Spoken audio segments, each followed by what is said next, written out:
शैलेश जी क्यों नहीं आए? शैलेश जी आए ना आए, पर कम से कम नेहा जी को तो आना चाहिए। हमें तुम्हारा मुंह देखना पड़ रहा है। अरे नेहा जी से क्या होगा, कोई आदमी बोलने वाला तो चाहिए। हाँ, मेरे पास एक आइडिया है। क्या? अपने में से ही एक एंकर बन जाएगा। आप लोग क्या बोलते हैं? पर एंकर के पास कोट भी होना चाहिए। मेरे पास कोट नहीं। तो मेरे पास कोट है ना। भाई साहब, इस कोट के ऊपर एक शक्ल भी अच्छी होनी चाहिए, खूबसूरत। यार मैं बताऊं, अब देखो मेरे पास कोट भी है, मेरी शक्ल भी अच्छी है और मेरी मूछें भी शैलेश लोढ़ा साहब जैसी है। मैं ठीक रहूंगा ना? अरे भाई, एंकर को अच्छी हिंदी और अच्छी अंग्रेजी भी आनी चाहिए। बैठ जाइए। मैं कर लूं आज एंकरिंग। आपने नेहा जी का वजन देखा है? एंकर को स्लिम होना चाहिए। मेरे पास एक आइडिया है। और एक आइडिया। हम लोग ऐसा करते हैं हाँ, कि एक आदमी जाता है और वो जाके दूसरे को बुला लेगा। एंकर की जरूरत ही नहीं है। ये अच्छा है। ये अच्छा है। भाई ये भाई अच्छा भाई है। भाई भाई, प्रॉब्लम है भाई इसमें। क्या प्रॉब्लम है? एक दूसरे को बुलाने के लिए हाँ।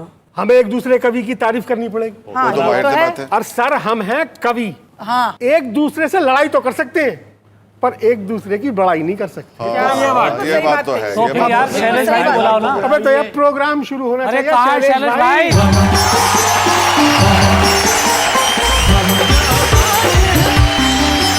आज तो डरा ही दिया था सर आपने। बहुत बेचैनी से अरे सर इंतजार कर बिल्कुल रहे थे। बेकार हो गया था सारा कार्यक्रम मेरा आपके तो बिना। 5 किलो हमने कहा आपके बिना सूख कैसे गया होगा? इंतजार में। तो सूखने के पहले आप में खून था।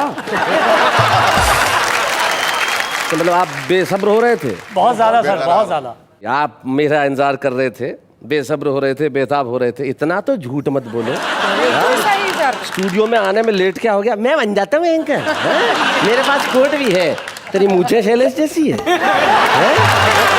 बोल भाई। है भैया, अपन समझदार है। अपन नेहा जी की जगह लेने वाली थी। नेहा जी जैसा बनने के लिए 6 महीने तक भूखा रहना पड़ेगा। शैलेश भाई, सबसे बड़ी बात आज आपके बारे में पता चली जी। कि जो देश में कोई कवि नहीं कर सकता, वो आप करते हैं। वाह वाह। जोरदार ताली शैलेश भाई के लिए। और आइए आप सब कवियों के लिए, जो इतनी खूबसूरती से एक दूसरे की बड़ाई न करने की कसमें खाए बैठे हैं, उनके लिए एक बार मिलकर कहते हैं वाह वाह क्या बात है। लेकिन आज आपकी सारी मूर्खताएं, सारी बेवकूफियां मेरी भी सब माफ। वो क्यों? भाई 30 और 31 मार्च, उसके बाद एक बड़ा ही खूबसूरत दिन आ रहा है। 1 अप्रैल। हाय हाय हाय हाय हाय हाय। इस दिन पूरी दुनिया में लोग एक दूसरे को बनाते हैं। हमने कवियों को पूछा कि आपको कोई बनाता है? बोले जिसे खुदा ने बना दिया उसे किसी और के बनाने की जरूरत क्या है। तो चलिए एक मूर्खता मैं भी कर देता हूँ, बुला देता हूँ उन्हें जिनकी जगह संगीता सरल लेने वाली थी। आइए।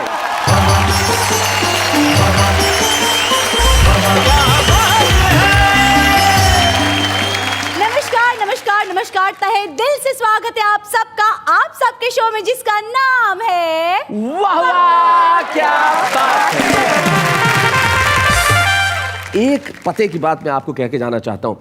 भले ही किसी को मूर्ख बनाओ ना बनाओ, लेकिन किसी को खुश करने के लिए खुद मूर्ख बन जाओ। दुनिया बहुत अच्छी लगेगी और फिर वो आपके लिए कहेंगे वाह वाह क्या बात है।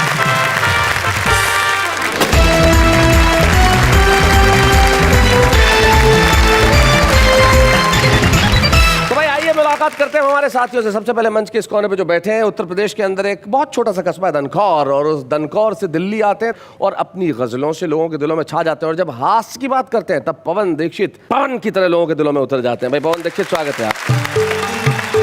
उनके बाद वो सज्जन बैठे हैं जिनके पास आइडियाज ही आइडियाज है। तो हरजीत सिंह तुक तुक, स्वागत है आपका। और उनके पास जो बैठी है, हमें बड़ी खुशी है कि वो वाह वाह क्या बात है का एक प्रोडक्ट है। ऐसे वाह वाह क्या बात है कि पहले एपिसोड में जो छुपे रुस्तम के तौर पे आई थी, और पहले ही एपिसोड में छुपे रुस्तम ने ऐसा धमाल किया कि फिर वो छुप ही नहीं रही। हमारे साथ है संगीता सर। चलिए उस और चलते हैं। चलिए उस और। अब आपको ये कहने की आवश्यकता नहीं होगी कि हम मूर्खता स्पेशल मना रहे हैं। तो आइए हम मिलते हैं उनसे जो सबसे पहले बड़ा यूनिक है, जो बैठे हुए हैं। कह रहे थे कि मेरा खून सूख गया, देखो तो। अरे बैठ जाओ। आप ज्यादा देर इसलिए खड़े मत रहिए कि विवादास्पद ढांचा कभी भी ढह सकता है। नारायण निडर मध्य प्रदेश में एक कस्बा खासरोद, वहां रहते हैं। क्या बात है नारायण जी। और नारायण निडर के पास है, वो भी एक बहुत छोटा सा कस्बा है, ठाकुरद्वारा गांव से हमारे बीच में आते हैं शरीफ भारती। शरीफ, तुम्हारा ओरिजिनल नाम तुम्हारे पिता ने क्या रखा था? सर मेरा नाम शरीफ अहमद खान था, जी। और अहमद खान ज्यादा हो रहा था इसलिए भारती कर दिया। लेकिन शरीफ तुम्हारे वालिद साहब का दिया हुआ नाम है? जी सर, जी सर। क्या बात है, क्योंकि बच्चा जब पैदा होता है तब तो उसकी हरकतें पता नहीं होती। अगर कुछ दिनों की मोहलत मिल जाती तो तुम्हारा नाम ये नहीं होता। शरीफ भारती ठाकुरद्वारा से। उनके पास जो बैठे हैं ये कमाल के व्यक्ति हैं। हाँ, आपको कैसे पता? वो इतने उत्साहित हो रहे कि लग रहा है कि उनकी सांसें बटन तोड़ के बाहर आने वाली। इसे उत्साह नहीं, ऊदर कहते हैं। इस देश की नई पीढ़ी के व्यंग्यकारों में एक सबसे सशक्त नाम है वेद प्रकाश जी। वेद प्रकाश के बाद जो बैठे हैं उनका नाम राजेश राज है, और गोरखपुर से हमारे बीच में आते हैं और व्यंग की कविताएं करते हैं। हम स्वागत करते हैं राजेश राज जी का। तो भाई बात चल रही है बेवकूफियों पे, मूर्खताओं पे। तुम ये इधर उधर क्या देख रहे हो, क्या महसूस कर रहे हो इधर उधर देख के वेद प्रकाश? शैलेश जी, आज मुझे स्वर्गीय ओम प्रकाश आदित्य जी याद आ रहे हैं बहुत। उनकी एक कविता याद आ रही है। इसलिए इधर उधर देख रहे हो? इधर भी गधे हैं, उधर भी गधे हैं, जिधर देखता हूँ गधे ही गधे। जब से कविता याद आ रही है मैं इधर उधर ही देख रहा हूँ। क्या बात है, बहुत अच्छे। तो आइए बात आगे बढ़ाते हैं, और गधे से मुझे अचानक शरीफ भारती की याद हुई, और मैं चाहता हूं कि महफिल की शुरुआत हो शरीफ भारती के रूप में। जोरदार तालियों से हम स्वागत करें शरीफ भारती।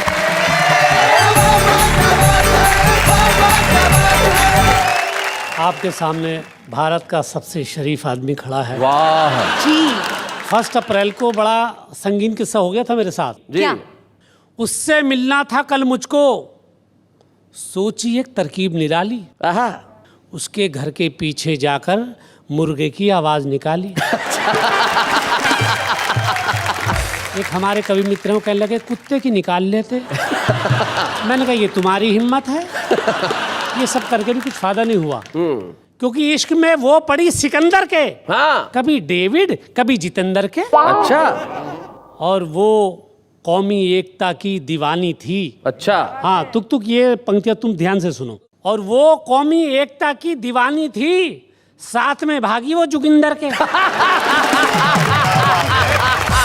लेकिन एक बात और है कि जोगिंदर के साथ भागने का भी कुछ फायदा नहीं हुआ। अच्छा।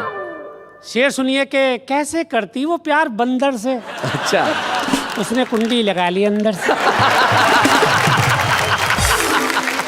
और देखिए सर्दियों में क्या क्या होता है हमारे साथ शैलेश भाई, कि नहीं क्यों नींद मुझको आ रही है, नहीं क्यों नींद मुझको आ रही नहीं है, क्यों नींद मुझको आ रही है, मेरी घिग्गी सी बनती जा रही है। हाँ। और बड़ी उलझन में हूँ, ठंडी हवा ये रजाई में किधर से आ रही है।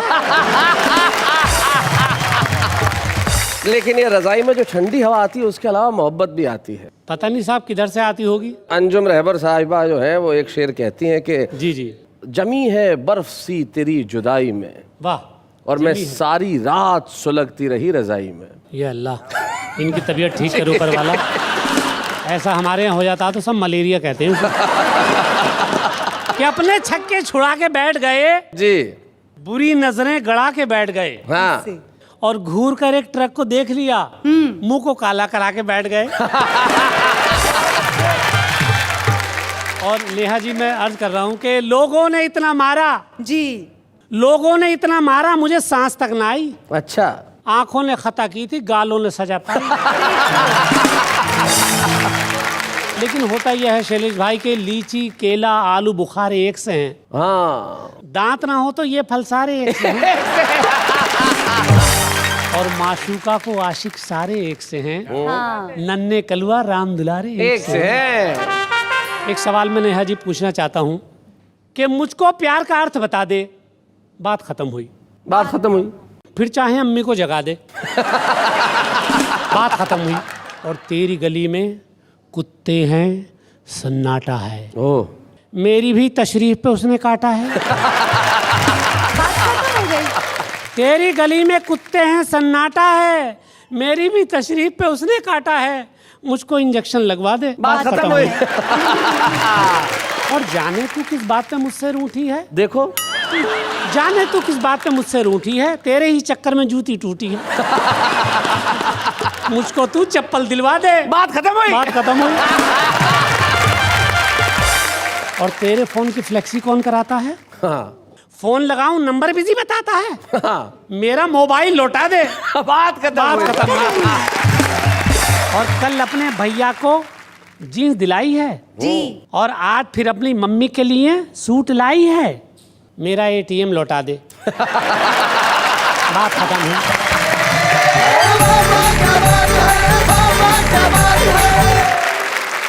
कितने बाय- शरीफ विचार है ना जी जी शरीफ जी, जी बहुत के। बहुत शराफत, उन्होंने तमाम तरह की शराफत यहाँ पैदा हुई। लेकिन देखो, गधा होना में प्रूव भी करना पड़ता है। मैं प्रूव कर रहा हूँ कैसे। ये आप जानते हैं, अभिनेत्री हैं और तारक मेहता में अंजलि तारक मेहता बनी है। जी। और अंजलि तारक मेहता, आप इनके नामाक्षर जो प्रथमाक्षर है वो देखिए, अंजलि तारक मेहता। ATM। मैं मूर्ख हूं, इस बात का बोर्ड गले में टांग रहा हूं और एटीएम से एटीएम मांग रहा हूं। तो आइए अब हम महफिल को आगे बढ़ाते हैं और बुलाते हैं, किसे बुलाएं किसे बुलाएं किसे, इन्हें किन्हें मतलब? अच्छा, इन्हें क्यों? जब टीचर ने क्वेश्चन पूछा तो जिस फर्स्ट स्टूडेंट ने हाथ ऊंचा किया उसको आंसर करने का फर्स्ट मौका दिया जाएगा। देखा, टीचर जी हैं हमारी। आ जाओ भाई सरदार जी।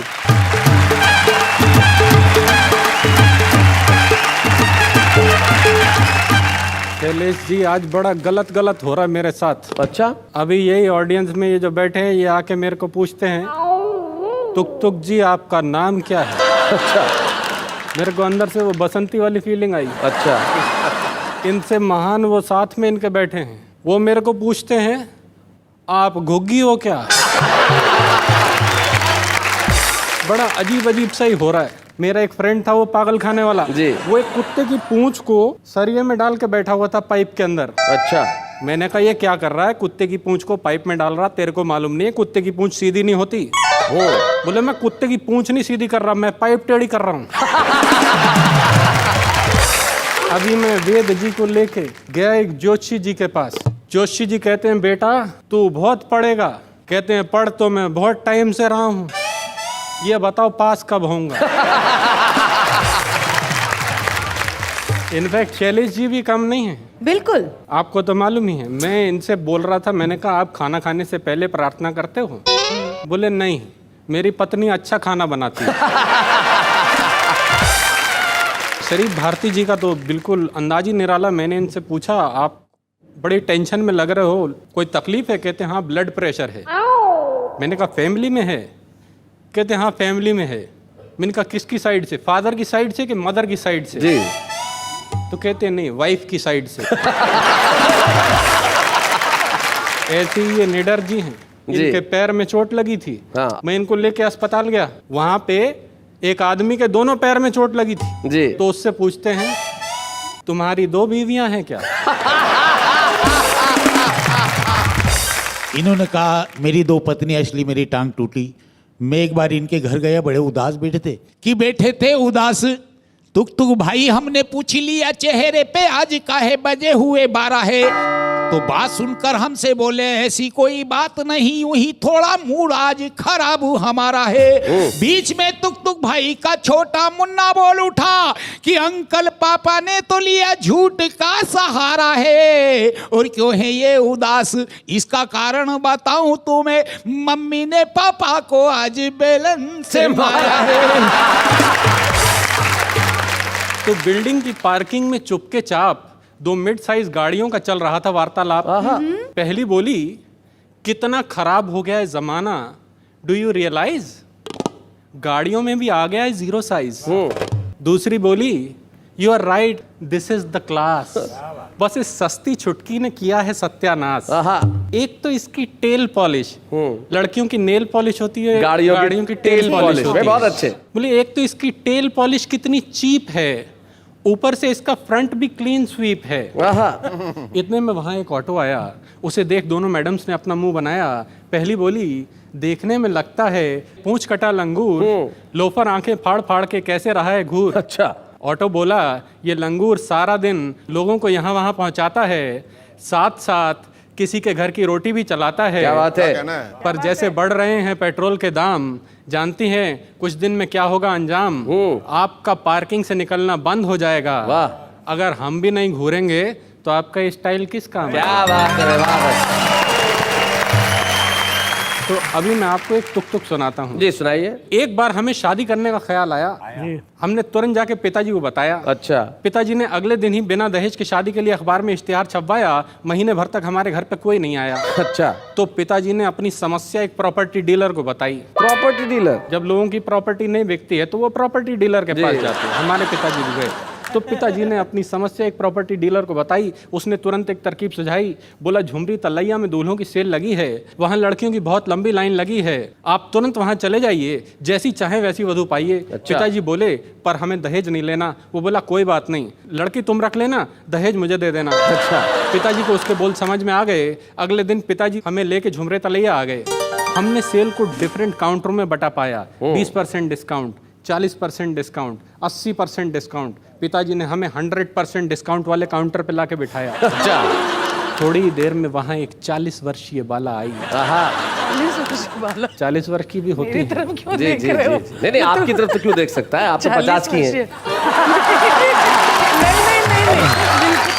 थोड़ी देर में वहाँ एक 40 वर्षीय बाला आई। पिताजी को देख के हौले से मुस्कुराई। फिर प्रॉपर्टी डीलर से बोली, इनकी एज कितनी है जो आपके बराबर में खड़े हैं? अच्छा। प्रॉपर्टी डीलर, भाई प्रॉपर्टी डीलर बोला, माशाअल्लाह जवान हैं, दिखते बड़े हैं। वो बोली, तो फिर इनसे मेरी बात चलाइए, जरा इनका रेट मुझे बतलाइए। प्रॉपर्टी डीलर ने पिताजी से बात चलाई। पिताजी ने उसे कर्री करके डांट पिलाई। उसके बाद पिताजी हमें वहां से लेके भागे। एक किस्सा देखा हमने थोड़ा आगे। लड़के के पिता लड़की के पिता का इंटरव्यू ले रहे थे। लड़की के पिता पसीने पसीने हो रहे थे। फिर जब सौदेबाजी की बात आई, लड़के के पिता ने रेट लिस्ट दिखलाई। लड़की के पिता बोले, आप रेट बहुत ज्यादा लगा रहे हैं। वो बोले, क्या कहते हो, अभी तो 20% डिस्काउंट पे बता रहे हैं। तुम कहते हो रेट ज्यादा लगा दिया है, अरे 20% तो सेल टैक्स लगा दिया है। अब लड़की वालों की आदत होती किसी तरीके से ना नुकुर करके रेट कम करा ले। बोले, पर आपका लड़का तो बहुत सीधा साधा है। वो बोले, देखिए जी, हमारी मशीन ने एक ही पीस बनाया है, इसलिए ओवरऑल कॉस्ट कुछ ज्यादा है। ये देख के पिताजी को चेता आया। उन्होंने हमें नो डिस्काउंट वाले काउंटर पे लाके बिठाया। थोड़ी देर में हमारे भाग जागे। एक सज्जन आए भागे भागे। उन्होंने हमारे चारों ओर एक चक्कर लगाया। फिर पिताजी की ओर फेस घुमाया। बोले, कितना चलेगा? पिताजी बोले, ये तो आपकी बेटी पे डिपेंड करेगा। किफायत से चलाएगी तो सालों साल चलेगा। वो बोले, आपके लड़के में ऐसी क्या खासियत है जो इतना ज़्यादा रेट बता रहे हैं, ऊपर से नो डिस्काउंट का बोर्ड लगा रहे हैं? पिताजी बोले, मेरा लड़का ईमान रखता है जो आजकल करोड़ों में बिकता है। क्या बात? वो बोले, पर आपका ईमानदार बेटा घर की रोटी कैसे चलाएगा? खुद भूखा मरेगा तो मेरी बेटी को क्या खिलाएगा? क्या कहना है, क्या कहना है? आप इसे यहाँ से ले जाइए, पहले इसे किस्तों में ईमान बेचना सिखाइए। जिस दिन इसे किस्तों में ईमान बेचना आ जाएगा, उस दिन इसे इससे भी ज्यादा रेट पे कोई भी ले जाएगा। बहुत अच्छे, वाह। पिताजी को उसके बोल समझ में आ गए। अगले दिन पिताजी हमें लेके घर पे आ गए। तब से हमारे पिताजी निरंतर प्रयास कर रहे हैं, हमें सिखाने हेतु अपना ईमान बेचने का प्रयास कर रहे हैं। क्या बात है, बहुत। पर हमें नहीं लगता कि वो दिन कभी आएगा, इसलिए तुक तुक कुंवारा पैदा हुआ है, कुंवारा ही मर जाएगा। वाह वाह वाह, बहुत।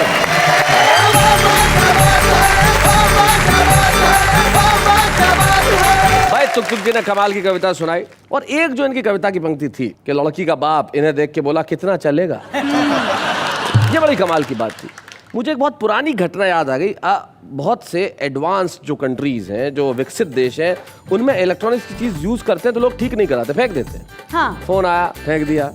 कैलकुलेटर आया, फेंक दिया। कंप्यूटर आया, फेंक दिया। तो जापान में ऐसा अक्सर होता है। तो जापान की 2 महिलाएं भारत घूमने आई, तो घूम रही थी दिल्ली में। और ये जो हमारे वेद प्रकाश जी हैं, ये दूसरी मंजिल पे रहते हैं। तो अचानक ये कोई जाला वाला साफ कर रहे थे कि गिर पड़े नीचे था कचरे का डब्बा, सीधा उसमें जाके। तो जापानी महिला दूसरी महिला से कहने लगी, हिंदुस्तानी बीवियां भी कितनी फिजूल खर्च है। इससे देख के लगता है 2-4 साल और चल सकता था। क्योंकि महिलाएं भाई फिजूल खर्च होती हैं, भाई होती हैं। उन्हें थोड़ा सा एक्स्ट्रा खर्च करना ही पड़ता है अपने मेकअप के लिए, अपने गहनों के लिए। हाँ, वो मेंटेनेंस चार्ज लगता है। जी जी। और पुरुष तो मेंटेनेंस फ्री है। तो आइए हम बुलाते हैं उन्हें जिनके जैसा इन्होंने बताया मेंटेनेंस में कुछ खर्च लगता है। अब वो मेकअप के लिए कितना सामान खरीदती है, क्या क्या करती है, वो ये बता सकती है। हमारे पहले एपिसोड की छुपा रुस्तम संगीता सरन।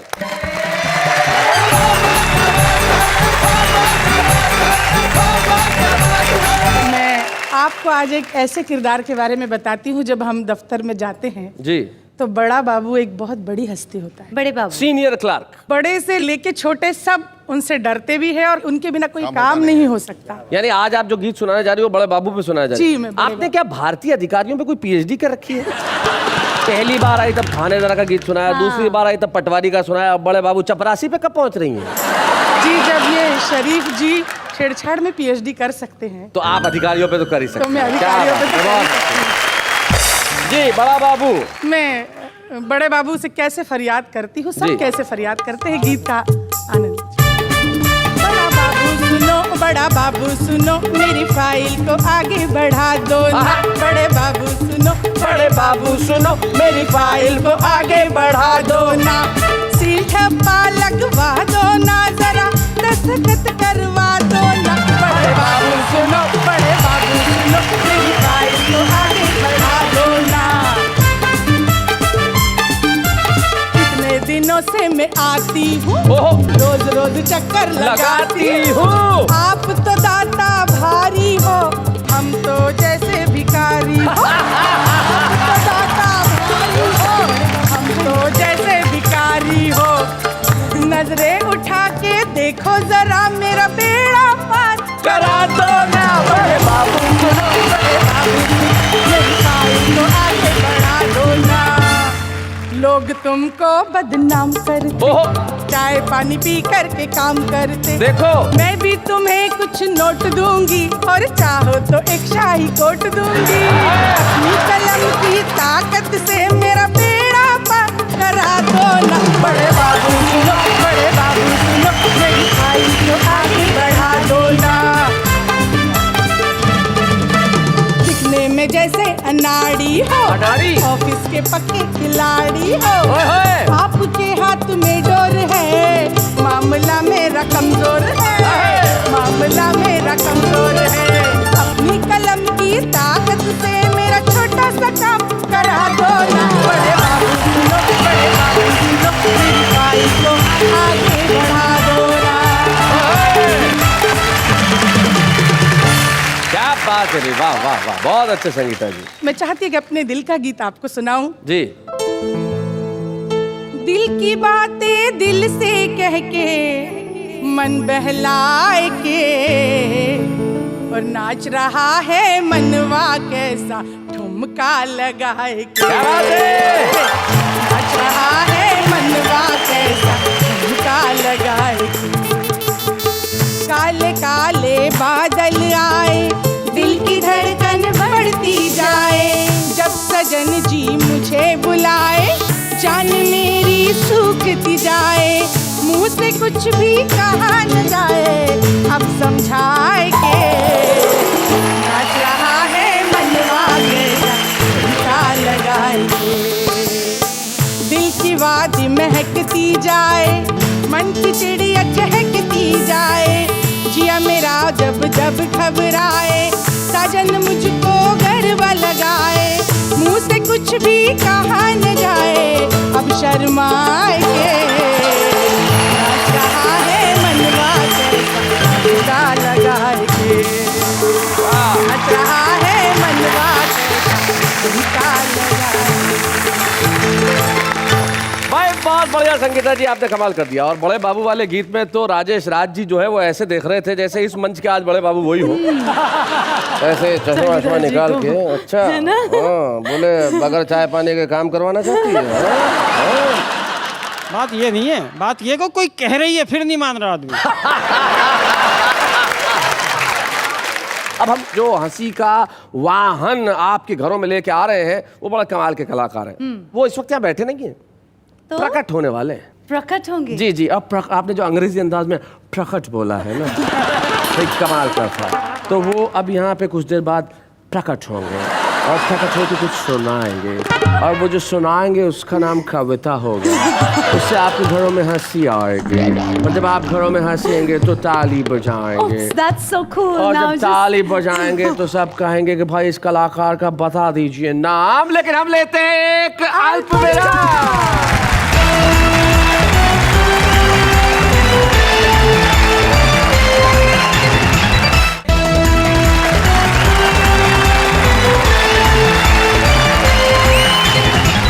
स्वागत है आपका, और हम कहेंगे वाह वाह क्या बात है।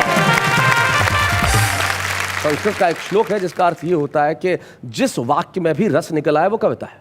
क्या बात है? अब हमारे साथ एक जो हमारे साथी कलाकार है वो कविताएं नहीं लिखते, लेकिन शब्दों से जो खेलते हैं वो किसी कवि से भी कम नहीं है। एक ऐसे कलाकार हमारे साथ हैं जो अभी इस मंच पे आने वाले हैं और आपको कुछ ऐसा सुनाने वाले हैं कि आप उनके लिए कहेंगे कि भाई इन्होंने कमाल कर दिया। तो जरा उनके लिए एक बार तालियां बजा दीजिए। नाम है उनका सुनील पाल।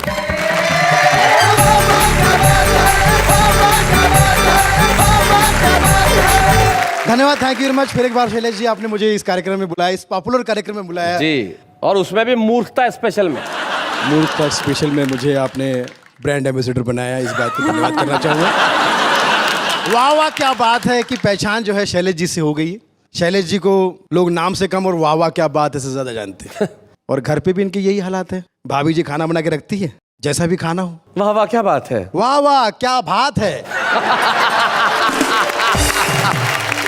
तो भाभी जी कहती है, और तू, हम और तुम चलते हैं होटल में खाने का करते हैं काम, इस खाने से लेते हैं पूर्ण विराम। तो वैसे शैलेश जी के बारे में क्या कहूँ, बहुत बड़े एंकर हैं, बहुत अच्छे इंसान हैं, विद्वान हैं, टैलेंटेड हैं, हैंडसम हैं, ऐसा इनका खुद का मानना है। और नेहा जी के बारे में क्या कहूँ, एक लैंग्वेज है तो दूसरे बॉडी लैंग्वेज। नेहा जी का नाम मुझे लगता है कि भगवान ने सोच समझ के रखा है जी। ये आपके बाजू में खड़ी होकर सिर्फ नहीं और हाँ ही बोलती है। और कभी कभी तो मुझे लगता है कि ट्रांसलेट करके बताती है। शैलेश जी अगर बोलते हैं कि हमारे साथ में एक कवि आए, ये कविता पढ़ेंगे, अब आपके सामने ये हास्य की बात करेंगे, अल्प विराम।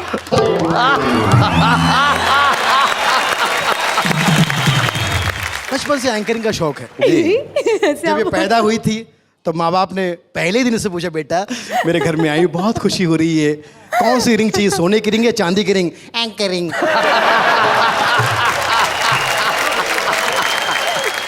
तो ये हमारे नीडर जी जो है, मैंने कहा मैं बहुत मोटा हो रहा हूँ यार, आप बहुत स्लिम हो, तो क्या डाइटिंग पे हो? बोले नहीं, 20 साल से राइटिंग पे।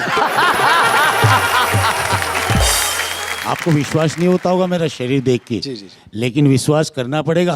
पहले अपनी निडरता से मैं परिचित तुम्हें कराता हूँ, ना रोक सके मुझको आंधी तूफानों से टकराता हूँ। चाहे दुश्मन कितने ही हो मैं सबको धूल चटाता हूँ, और कितनी ही सर्द और रात भले मैं अंगारों सा जलता हूँ, और कलम उठाने वाले हाथों को रोज खून से रंगता हूँ। कितनी ही हत्याएं करके मैं वक्त गुजारा करता हूँ, हर रोज रात को बिस्तर पे मैं खटमल मारा करता हूँ। तो राइटिंग की वजह से ये, और ये हमारे भारती जी, शरीफ भारती, शरीफ आदमी हो यार। ये कभी कभी अपने आवाज से फीमेल की आवाज में भी गाना गाते जी जी, अक्सर। दिल है कि मान, और मुझसे कहने कि मैं 2 आवाज में गाता हूँ। मैंने कहा इसमें कौन सी बड़ी बात है, दोगले। एक गले से 2 आवाज निकालते हो तो 2 गले। 2 गला। संगीता सरल जी। जिस दिन उपवास रखती है उस दिन डबल खाती है। सुबह से फोन करती है होटल या रेस्टोरेंट में, चाइनीज देना, बर्गर देना, पिज्जा देना। बोले बहन जी आपका तो फास्ट है। हाँ तो ये सब फास्ट फूड ही तो है। और ये हमारे टुक टुक साहब जी, ये कवि बनने से पहले ट्रक चलाते थे, मगर ट्रक में कोई सामान नहीं, खाली ट्रक। दिल्ली से अमृतसर, अमृतसर से दिल्ली। लोगों ने पूछा ऐसा क्यों? बोले मम्मी पापा ने कहा कि काम के वक्त कोई लोड मत लेना। कुछ शायर ऐसे होते हैं, कुछ कवि ऐसे होते हैं, डरा देते हैं सुनाने से पहले। जी। हर शख्स अपने गम में खोया है। शैलेश सुन ले, हर शख्स अपने गम में खोया है। हर शख्स अपने गम में खोया है, जिसे गम नहीं वो कब्र में सोया है। कुछ शेर, पुराने शेर भी ऐसे हैं जो जिनको मैंने सुने और मैंने अपने हिसाब से शरीफ भारती जानते हैं। ये इश्क नहीं आसान, बस इतना समझ लीजिए शादी भी करनी पड़ सकती है। और आज के हालात में कहूंगा कि जो गुर्बत में वड़ा पाव खाते हैं, गुर्बत मतलब गरीबी, जो गुर्बत में वड़ा पाव खाते हैं, सक्सेस मिलने पे बड़ा भाव खाते हैं। हाय हाय हाय हाय, क्या बात है। आहा। सब टीवी पे बहुत सारे प्रोग्राम हिट हैं। हमारे दर्शकों में एक टकला भाई साहब मुझे दिखाई दे रहा है। मैंने टकले से पूछा, भाई साहब आपका सब टीवी का फेवरेट कौन सा प्रोग्राम है? बोले बालवीर। मैंने कहा भाई मेरे, आपको लापता गंज पसंद होना चाहिए। गंज? आपका नाम क्या है? बोले नाम तो वैसे केशव है, लोग प्यार से हैरी कहते हैं। हैरी?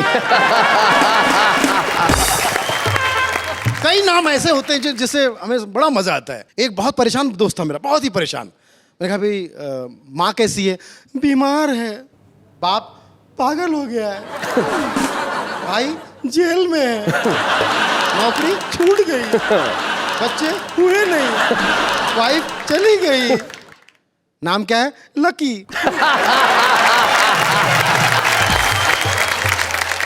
अभी मुझे याद है एक लेखिका ने अपना स्वयंवर रचा लिया। बहुत बड़े बड़े लेखक उसमें हिस्सा लेने आए।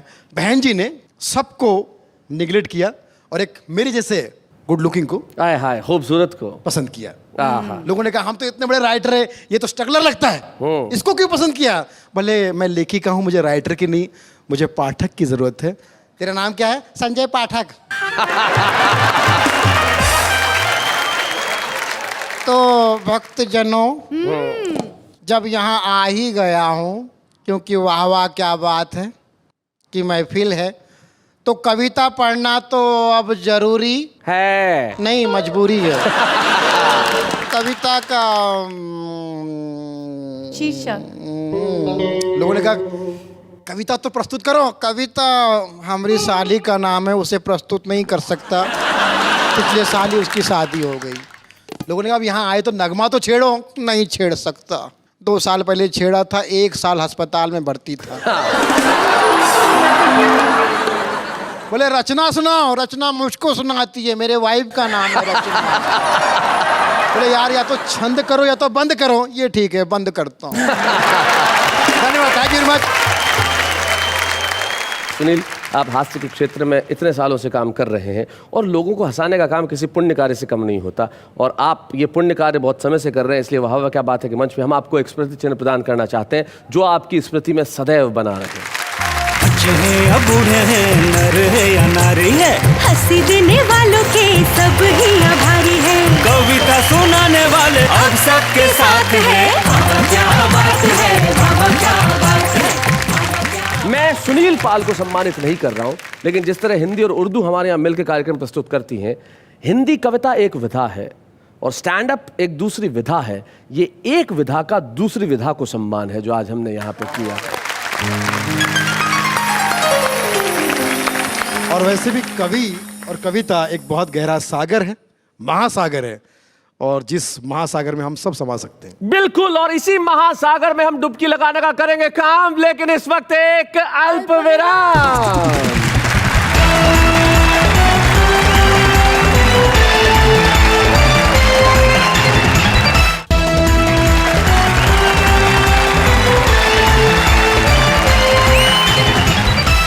स्वागत है आपका वाह वाह क्या बात है में। आज हम मूर्खता और बेवकूफी का उत्सव मना रहे हैं। बात करते हैं उनकी जो आम आदमी और अपनी बेवकूफी और मूर्खताओं को एंजॉय करते हैं और अपनी कविताएं भी सुनाते हैं। कैसे? ऐसे।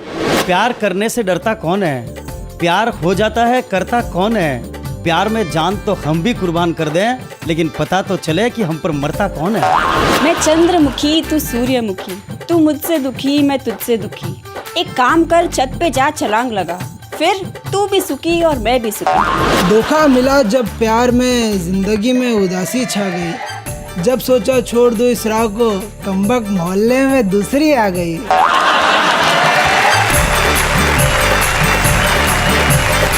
तो भाई ये तो देश के आम व्यक्ति हैं जो अपनी कविताएं अपने अलग अंदाज से लिखते हैं, अपनी अपनी जगहों पे बैठे हुए हैं, और अब कैमरे पे आ गए तो छुपे रुस्तम भी नहीं रहे। ये भी इसी जीवन में आगे बढ़ेंगे, कविताएं लिखेंगे और सुनाएंगे। लेकिन जो हमारे छुपे रुस्तम होते हैं वो बड़े कमाल के होते हैं साहब। और हमारे आज के छुपे रुस्तम तो ऐसे हैं जो बाकायदा ज्योतिष हैं, पंडित जी हैं, जवान नहीं है, 53 वर्ष की उम्र है उनकी।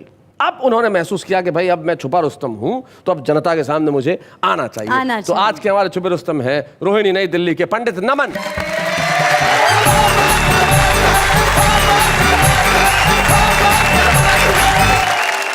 एक बार मेरी घरवाली ने कहा आप सब पर प्यारी प्यारी कविताएं बनाते हो और मेरा मजाक उड़ाते हो। अच्छा, मेरे पर भी कोई प्यारी सी कविता बनाओ। मैं शुरू कर रहा हूँ कविता। जी जी जी। गुड़धानी सी लगती हो तुम, पंडित जी के अंदाज में, वाह। बड़ी सयानी लगती हो तुम, मैं घर का छोटा सा नौकर, महारानी सी लगती हो तुम।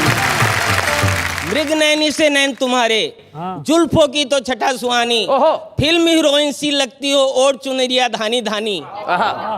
अंग अंग में रस सा टपके, बरखा रानी लगती हो तुम। मंद मंद जब मुस्काती हो, मेरी बीबी लगती हो तुम। जोर जोर से जब हंसती हो, सब टीवी सी लगती हो।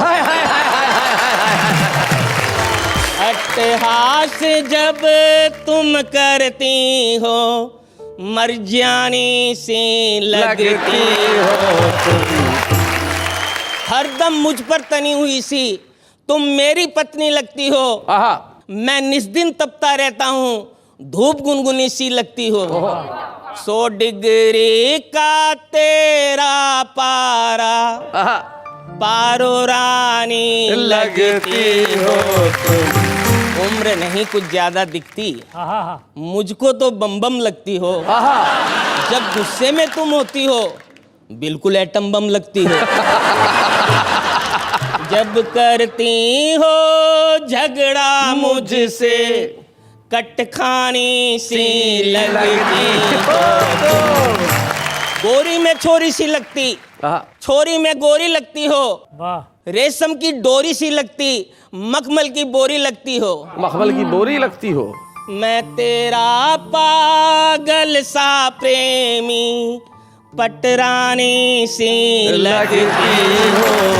क्या बात है। मैं गुमसुम सा, तुम गुमसुम सी, मैं चंदन सा, तुम कुमकुम सी। तुम दिल में रखो ना रखो, दिलवर जानी लगती हो। देखिए, इसे कहते हैं व्यवसाय का जीवन में हर जगह प्रयोग करना। पंडित जी, सबसे बड़ी चीज है आपने अपने पत्नी की तारीफ में भी व्यवसाय को नहीं भूला, और पद जैसे गाते हैं वैसा गाया। हाँ, क्या आराध्य है। लेकिन जिस तरीके से कहा उस तरीके की हम प्रशंसा करते हैं, और हम आपको आज एक छुपे रुस्तम के तौर पे यहाँ पे एक स्मृति चिन्ह देना चाहते हैं। बच्चे हैं या बूढ़े हैं, नर है या नारी है, हंसी देने वालों के सब ही आभारी है। कविता सुनाने वाले अब सबके साथ है, क्या बात है। ये मूर्खता और ये बेवकूफी हंसने की यूं ही जारी रहेगी कल, क्योंकि जो मेगा एपिसोड है जो हम मना रहे हैं, मूर्खता स्पेशल, ये कल भी जारी रहेगा। हमारे तमाम मित्र यानी कि ये सारे लोग जो इस वक्त यहाँ बैठे हैं आपके इंतजार में कल भी यहाँ रहेंगे, और जैसे ही आप आएंगे हम शुरू कर देंगे हमारी मूर्खताएं, और तब घर बैठ के कहिएगा वाह वाह क्या बात है।